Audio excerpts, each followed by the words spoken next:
લીમખેડા તાલુકાના મુખ્ય મથક લીમખેડા મોટા હાથીધરા આર્ટ્સ કોલેજ ખાતે દાહોદ લોકપ્રિય સાંસદ જશવંતસિંહ ભાભોર સાહેબના અધ્યક્ષતાને નારી શક્તિ વંદના કાર્યક્રમ યોજાયો હતો। માનનીય વડાપ્રધાન નરેન્દ્ર મોદી તથા મુખ્યમંત્રી ભૂપેન્દ્ર પટેલની વર્ચ્યુઅલ ઉપસ્થિતિમાં નારી શક્તિ વંદના કાર્યક્રમ યોજાયો હતો। નારી શક્તિ વંદના કાર્યક્રમમાં તમામ ઉપસ્થિત લોકોએ LED સ્ક્રીન પર પ્રધાનમંત્રીનું જીવંત પ્રસારણ નિહાળ્યું હતું।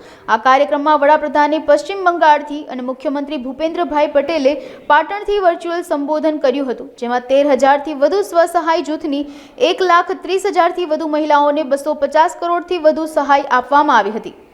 ભારત માતા કી માનનીય મોદી સાહેબના કારણે આપણી બહેનો આગળ આવે, બહેનો પ્રગતિ કરે, એના માટે લગાતાર આપણે પ્રયત્ન કરી રહ્યા છે।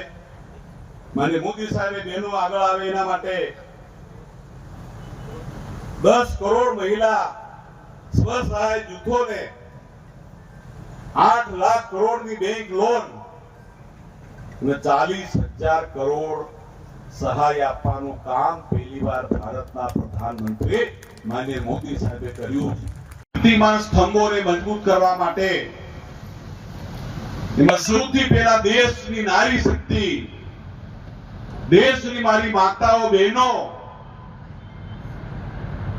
દેશને વિકાસ કરવો હોય, પ્રગતિ કરવી હોય, દેશને વિકસિત કરવાનો સંકલ્પ પૂરો કરવો હોય તો મારી નારી શક્તિ બહેનો આગળ આવે, વિકાસ કરે, પ્રગતિ કરે, સંકલ્પ સાથે, મક્કમતાપૂર્વક, આત્મવિશ્વાસ સાથે બહેનો આગળ આવે, એના માટે આપણા પ્રધાનમંત્રી માનનીય મોદી સાહેબ લગાતાર પ્રયત્ન કરી રહ્યા છે। અત્ર તત્ર સર્વત્ર મારી માતા બહેનોને આગળ લાવવા માટે આમાં કોઈ રાજનીતિ નથી,